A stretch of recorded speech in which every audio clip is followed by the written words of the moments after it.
At 7:25 on the morning of June 6, 1944, the steel ramps of British landing craft crashed into the surf off Gold Beach, Normandy. The sea was gray, the sky low and dirty, and the shoreline ahead seemed to be made of smoke. German shells struck the water in tall black columns. Machine gun fire swept across the sand. Mines waded beneath the tide. Concrete bunkers looked directly down the beach exits, while wooden stakes, steel obstacles, wire and shattered landing craft turned the shoreline into a killing ground. The first infantrymen moving forward carried rifles, Bangalore torpedoes, and almost impossible expectations. Behind them came machines that did not look like normal tanks. One churned the sand with spinning chains. Another carried a huge roll of matting. Another pushed a bridge in front of itself. A Churchill tank raised a short, brutal mortar toward a concrete strongpoint. They looked strange, improvised, and almost ridiculous. But on that morning, ridiculous machines were about to perform deadly serious work. The tanks belonged to the 79th Armored Division, though the division would not fight as a normal division. Its vehicles had been broken into small groups and attached to infantry formations wherever a minefield, sea wall, ditch, bunker, or patch of soft ground threatened to stop the invasion. The soldiers called them Funnies. History would remember them as Hobart's Funnies. Their creator, Major General Percy Stanley Hobart, was not standing on the beach with a pistol in his hand.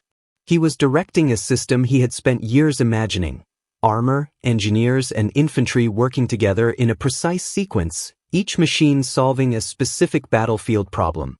The irony was almost impossible to miss. Britain had once forced this man out of the army. Now, on the most important morning of the war in Western Europe, Britain was trusting his ideas to break open Hitler's Atlantic Wall. The title of this story says that Hobart was the general Hitler feared most.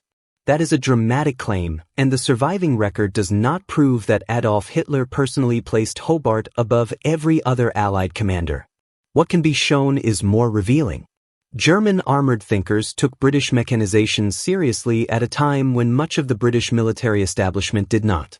Heinz Guderian and other German officers studied the work of British tank pioneers, and Hobart became known as one of the most energetic practitioners of fast, radio-controlled armored warfare. The enemy understood the danger in his ideas. Many of his own superiors understood only the danger in his personality. Hobart was brilliant, abrasive, impatient, and relentless. He could inspire soldiers, exhaust staff officers, and make enemies in a single conversation. In a peacetime army built on caution, hierarchy, and tradition, that combination could destroy a career. Hobart had entered the Royal Military Academy at Woolwich and joined the Royal Engineers before the First World War. He served in India, Mesopotamia, and France, learning that modern war was not won by courage alone. It was won by movement, communications, engineering, logistics, and the ability to strike before an enemy could understand what was happening. The trenches of 1914 to 1918 had shown what happened when armies possessed enormous firepower but lacked mobility. Men advanced a few hundred yards through wire and shell holes, only to be cut down and forced back. The tank had been created to break that deadlock, but after the war many senior officers still treated it as a supporting machine for infantry rather than the center of a new kind of mobile force. Hobart saw something different. He imagined tanks operating in large formations, linked by radio, supported by mobile infantry, engineers, artillery, and aircraft. The purpose was not simply to smash the enemy's front line. It was to pass through it, attack headquarters, disrupt supplies, cut communications, and turn a local breakthrough into a collapse across an entire region. During exercises in the 1930s, he pushed crews and commanders to move faster, think independently, and communicate while on the move. He demanded realistic training. He wanted night movement, air cooperation, and rapid concentration of force. The machines of the period were imperfect, often unreliable, and lightly armed, but Hobart believed doctrine could be developed before technology became ideal. Waiting for perfect equipment, in his view, meant waiting until the enemy had already won. But Hobart's strengths created his weakness. He did not hide contempt for officers he considered slow or unimaginative. He argued fiercely over doctrine, equipment, and command. To supporters, he was the rare man willing to prepare honestly for the next war. To critics, he was unstable, tactless, and obsessed with tanks. Lieutenant General Henry Maitland Wilson, his superior in Egypt, doubted whether Hobart could command a balanced armored formation and objected to what he saw as excessive faith in the tank. General Archibald Wavell accepted the case against him. In November 1939, only weeks after Britain had declared war on Germany, Hobart was removed from command. Soon afterward, he was pushed into retirement. In May 1940, the German offensive struck through the Low Countries and the Ardennes. Panzer columns crossed terrain the Allies had considered unsuitable for a major armored thrust. German aircraft attacked roads, bridges, and defensive positions. Radio-equipped commanders redirected forces quickly, while Allied headquarters struggled to understand where the main attack was developing. The problem was not that every German tank was superior. Many were lightly armed. The decisive advantage was organization. German armor was concentrated into powerful formations and supported by engineers, infantry, artillery, and aircraft. Allied tanks were often divided among infantry units, committed in fragments, or ordered through slower command systems. Local Allied counterattacks could be brave and dangerous, but they rarely created a sustained operational blow. France collapsed in 6 weeks. The British Expeditionary Force escaped through Dunkirk, leaving guns, trucks, tanks, and equipment behind. The defeat did not prove that Hobart had possessed every answer. It did prove that the old arguments against mechanized warfare had become dangerously outdated. Britain now faced invasion. Across the Channel, German troops stood along the French coast. British formations were rebuilding with whatever weapons could be found. In this crisis, Hobart joined the local defense volunteers, later called the Home Guard. A man who had trained an armored division became a junior volunteer preparing to defend the countryside. The weapon associated with him was a crude pike, a metal tube or pole fitted with a bayonet because proper rifles were scarce. The image was humiliating and almost symbolic. Germany had used armored warfare to conquer Poland, the Low Countries, and France. Britain's discarded armored expert was guarding home roads with a makeshift spear. Basil Liddell Hart publicized the absurdity in an article arguing that Britain had wasted valuable military brains. Winston Churchill noticed.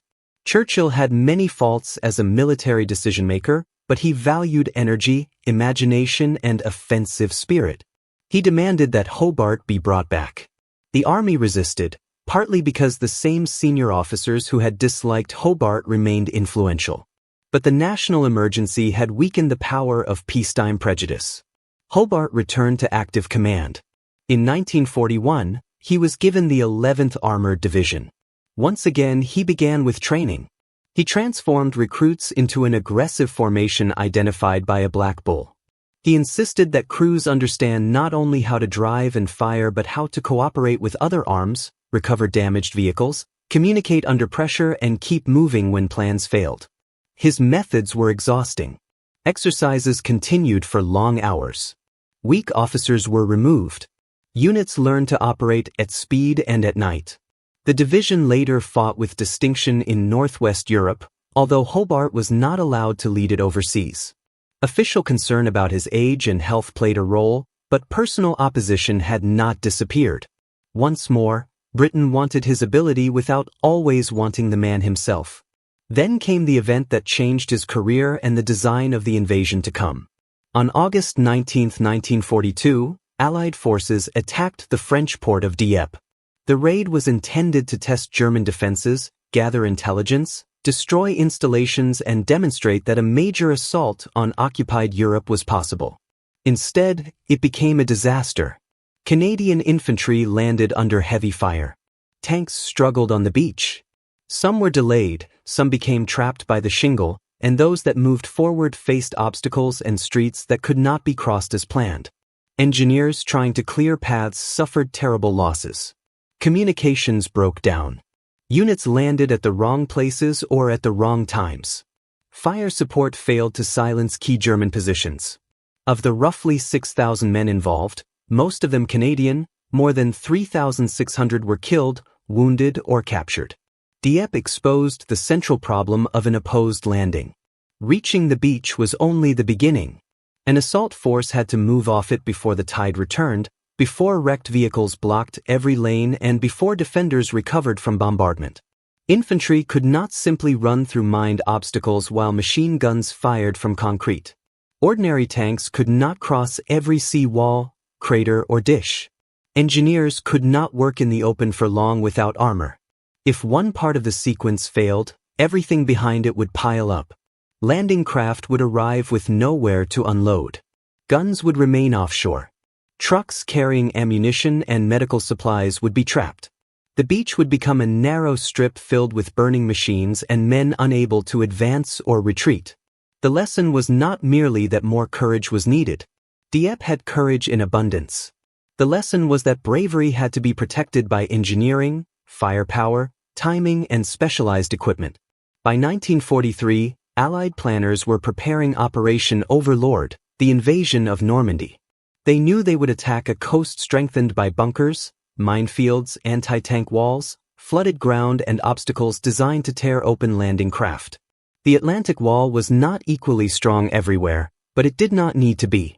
The Germans only had to delay the attackers on the beaches long enough for artillery and mobile reserves to destroy them. At this moment, the 79th Armored Division was in danger of being dissolved. Britain needed manpower for other formations, and another conventional armored division seemed less important than infantry and replacements. General Sir Alan Brooke, chief of the Imperial General Staff, saw a different use for it. The division could become a specialized assault organization, developing the machines required to overcome the obstacles of a continental invasion. Hobart was given command. It was a task built for him: technical, experimental, unpopular, urgent, and almost impossible. Hobart did not invent every machine from nothing. Some concepts had existed since the First World War. Mined flails had been tested and used in the desert. Amphibious tank systems were already under development. Engineers had long experimented with bridges, demolition devices, and methods of crossing soft ground. Hobart's achievement was to force these separate ideas into a coherent battlefield system. He improved designs, demanded production, organized crews, created tactics, and trained specialized armor to work with ordinary infantry. The 79th became less a traditional division than a mobile arsenal and training institution. Its regiments would be assigned to other formations according to the obstacle each assault was expected to meet. One solution was the duplex-drive Sherman, known as the DD tank. A collapsible canvas screen allowed the Sherman to float, while propellers drove it through the water. The screen looked fragile because it was fragile. In calm conditions, the tank could leave a landing craft offshore, swim toward the beach, lower the screen, and fight as a normal Sherman. The idea was to give the infantry armored support at the first moment of the landing instead of forcing tanks to wait for landing craft to reach the shore. But the DD demanded careful handling. Waves could rise over the canvas. A tank launched too far out in rough water could disappear with its crew. Another machine was the Sherman Crab. A rotating drum at the front carried heavy chains that beat the ground, exploding mines before the tank passed over them. The noise was tremendous. Dust, stones, and pieces of earth flew into the air. The driver's view could vanish behind the storm created by his own machine. The Crab did not make mine clearance safe, it made it possible under fire. Behind it, following vehicles had to remain inside the cleared lane. A small error in direction could place a tank or infantry section back into the minefield. The Churchill AVRE, the Armored Vehicle Royal Engineers, was a heavily protected engineering tank. Its main weapon was a 290mm petard mortar firing a roughly 40-pound demolition bomb nicknamed the Flying Dustbin. The range was short, forcing the crew close to bunkers and concrete obstacles, but the explosive effect could smash positions that ordinary tank guns might struggle to destroy quickly. AVREs could carry different attachments. A bobbin unrolled reinforced matting so vehicles would not sink into soft sand. Fascines, huge bundles of wood, could be dropped into ditches. Small bridges could be pushed across gaps. Other devices tore away obstacles or helped tanks climb sea walls. The Churchill Crocodile carried a flamethrower connected to an armored trailer. Its flame could reach into trenches, houses, and fortified positions, producing a psychological effect far greater than its physical range. German soldiers sometimes surrendered when a crocodile appeared because they understood what would follow. Later came armored personnel carriers known as kangaroos, amphibious buffaloes for flooded ground and river crossings, and arc tanks that could serve as a bridge while other vehicles drove over them. The names sounded playful. The tasks were not. Each design answered a question that could otherwise be paid for in infantry lives. Yet machinery alone was not Hobart's real weapon. His deeper innovation was integration. A mine-clearing tank that arrived 10 minutes late might be useless. An AVRE without infantry protection could be destroyed by a close-range anti-tank team. Infantry that did not understand the cleared lanes could wander into mines. Naval gunfire, tanks, engineers, and assault troops had to follow a timetable, but they also needed the flexibility to continue when smoke, current, enemy fire, and wrecked craft destroyed that timetable. Hobart made formations train together. Crews learned the capabilities and limits of each device. Infantry officers learned what to ask from specialized armor. Radio procedures and command relationships were rehearsed. The beach was treated not as a line on a map, but as an industrial problem under fire. Not everyone welcomed the strange tanks. Every new vehicle required shipping space, spare parts, trained crews, and maintenance. Some devices were unreliable. Some looked like desperate inventions. American planners adopted DD tanks and certain engineering equipment but did not take the full range of British specialized armor for their assault beaches. The reasons were more complicated than simple arrogance. Time was limited. Training systems differed. American commanders had their own engineered tanks, bulldozers, and assault plans. Shipping and standardization mattered. Still, the contrast between the heavier specialized support on the British and Canadian beaches and the crisis at Omaha would later become impossible to ignore. It would also create a legend that Hobart's machines alone explained the difference. The truth was less simple, but no less important. On the night of June 5, 1944, more than 5,000 vessels moved through the channel. Aircraft filled the darkness. Paratroopers descended behind the coast. Minesweepers opened lanes toward 5 beaches: Utah, Omaha, Gold, Juneau, and Sword. In total, more than 156,000 Allied troops would land by sea or air on June 6. The invasion depended on overwhelming naval and air power, deception, logistics, airborne operations, and the courage of thousands of small units. Hobart's Funnies were only one part of that enormous machine. But on the British and Canadian beaches, they were positioned at the point where the entire operation could choke, the first few hundred yards between the water and the inland roads. At Gold Beach, the assault began at 7:25.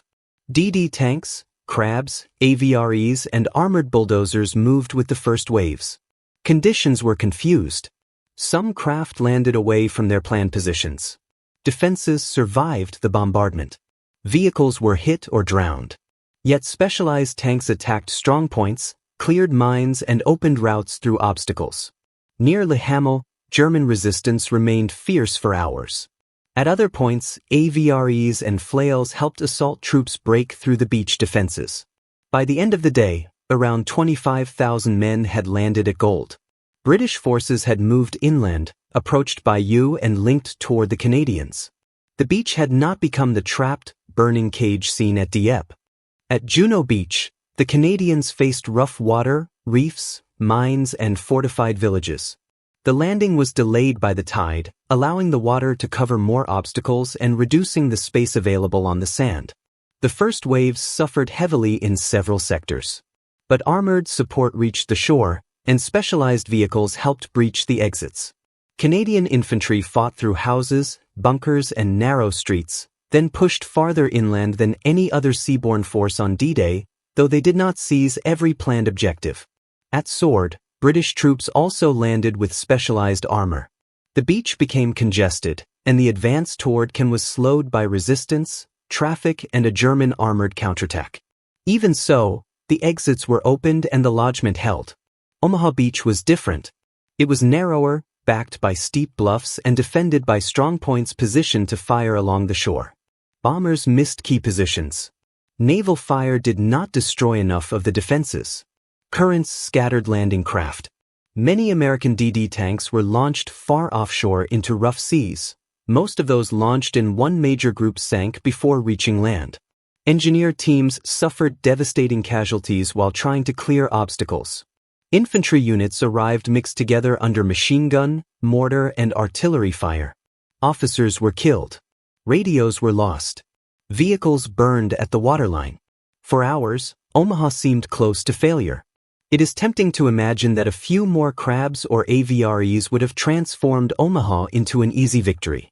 Nothing about Omaha could have been easy. Terrain, German strength, failed bombardment, rough water, and scattered landings combined into a crisis. Specialized armor would also have been vulnerable, and some British machines failed on their own beaches. But Hobart's central argument was visible in the chaos. Obstacles had to be defeated by protected, trained teams at the same moment the infantry arrived. When that system broke down, individual soldiers had to improvise under murderous fire. Small groups climbed the bluffs, attacked strong points from the side, and slowly opened routes from the beach. Omaha was won by courage and local leadership, but at a terrible price. Across all 5 beaches and the airborne zones, the Allies suffered about 10,250 casualties on D-Day, including killed, wounded, and missing. The exact figures remain estimates. Thousands of German soldiers were also killed, wounded, or captured, and French civilians died beneath bombardment and in the fighting. For the men inside Hobart's tanks, survival was never guaranteed. A flail crew drove directly into minefields. An AVRE approached bunkers at short range. A DD crew could drown inside a steel vehicle only minutes from shore. The armor protected them from bullets and fragments, but it also trapped heat, smoke, and fear. Crews fought through narrow viewing ports while explosions struck the hull like giant hammers. The civilians of Normandy experienced liberation as violence. Villages became strongpoints. Homes caught fire. Families hid in cellars while naval shells passed overhead. Roads filled with refugees, German troops, and Allied columns. Hobart's machines were designed to reduce Allied losses and break German positions, not to make war clean. A petard bomb that destroyed a bunker could also shatter nearby buildings. A crocodile's flame terrified defenders and anyone else close enough to see it. The technical brilliance of the Funnies existed inside the moral horror of invasion. Europe could only be liberated by bringing a massive battlefield into towns where people still lived. By midnight on June 6th, the Allies had not achieved every objective. Cannes remained in German hands. The beachheads were not fully connected. German resistance continued, and powerful panzer formations were moving toward the battlefield. But the essential fact had changed. The Allies were ashore in strength. The Atlantic Wall had been breached. Men, tanks, artillery, fuel, and ammunition were beginning to flow into Normandy. The narrow beach exits had not been sealed by wreckage and mines across the British and Canadian sectors. The invasion had survived its most vulnerable hours. For Hobart, D-Day was not the end of the experiment. The 79th Armored Division continued to support operations across northwest Europe. Its units helped attack fortified ports, cross rivers, clear minefields, and fight through flooded terrain.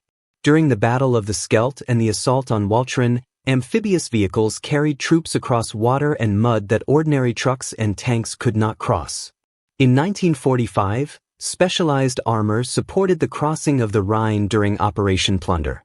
Buffaloes moved men across the river. Bridging vehicles and engineering tanks helped turn the bridgehead into a route for armies. The machines evolved because the obstacles changed. His soldiers paid heavily for that influence. Specialized tanks were expected to go first. They approached minefields before the lanes existed. They moved toward bunkers before the defenses were silent. They entered water before bridges had been built. Their equipment was often experimental and difficult to repair. A broken chain, flooded engine, or damaged track could stop an entire column. Recovery crews worked under fire because leaving one vehicle in a narrow route might block every vehicle behind it. Supply officers had to find unusual parts for machines that existed in small numbers. What looked like mechanical genius in photographs depended on exhausted fitters, engineers, and drivers working through mud, darkness, and shelling. Was Britain wrong to dismiss him in 1939? The answer is not as simple as saying that every critic was foolish and Hobart was always right. Senior command requires cooperation, judgment, and the ability to persuade. Hobart's temper and contempt for opponents created genuine problems.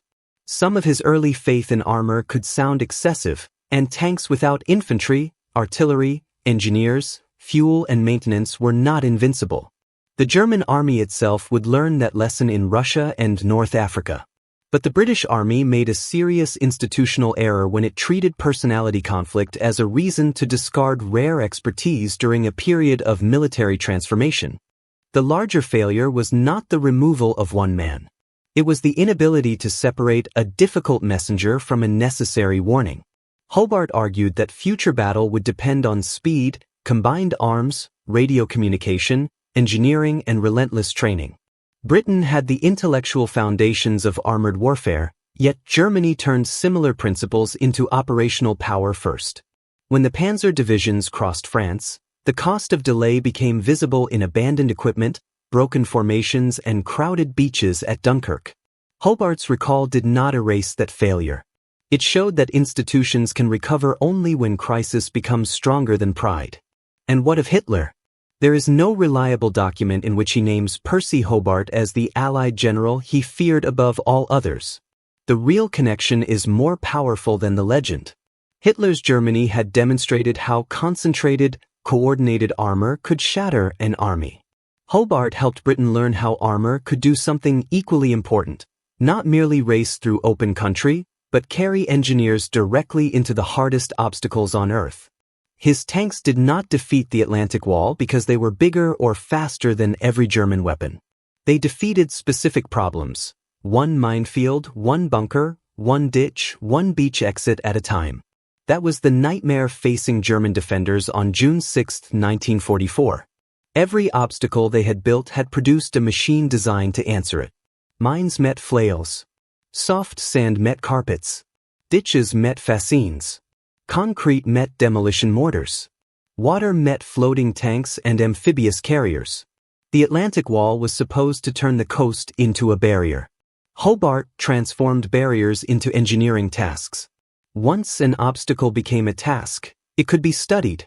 Once it could be studied, it could be rehearsed. And once it could be rehearsed, ordinary soldiers could attack it with something more than hope. Britain had fired Percy Hobart because he was difficult, disruptive, and ahead of the institution around him. 4 years later, that same institution sent his strange armored army into the greatest amphibious invasion in history. The machines were not magical. They failed, burned, sank, and broke down. They could not remove fear or prevent sacrifice. But they gave courage a path forward. On the beaches of Normandy, that path was sometimes only the width of a single tank track through a minefield. Behind it came infantry, guns, ambulances, fuel trucks, and finally an army. The invasion of Normandy did not end the war in a day. 11 more months of fighting remained in Europe. Cities would be destroyed, armies encircled, and hundreds of thousands more people killed. Yet D-Day created the Western Front that Nazi Germany could not close. It forced Hitler's forces to fight east, west, and south while Allied production and manpower entered the continent in an expanding flood. The success belonged to sailors, airmen, paratroopers, infantry, engineers, resistance fighters, planners, and civilians who endured occupation. Among them stood the contribution of a general once discarded, recalled only when Britain could no longer afford to waste him. Percy Hobart's story is therefore not simply about tanks. It is about the danger of ignoring an uncomfortable idea because it arrives through an uncomfortable man. It is about an army learning, too late for France but just in time for Normandy, that technology matters only when doctrine, training, and human cooperation give it purpose. Hitler may not have written that Hobart was the general he feared most. But on June 6, 1944, the defenses of Hitler's Europe encountered Hobart's answer to modern war, and by nightfall, the wall had been opened. Britain had once handed its armored visionary a bayonet fixed to a metal pole. At Normandy, it handed his soldiers floating tanks, mine flails, bridges, and demolition guns. Between those two images lies one of the war's greatest reversals. The general Britain threw away became the architect of the machines that carried Britain back into Europe. And the final judgment was written not in a War Office file, but in the tracks leading inland from the beaches.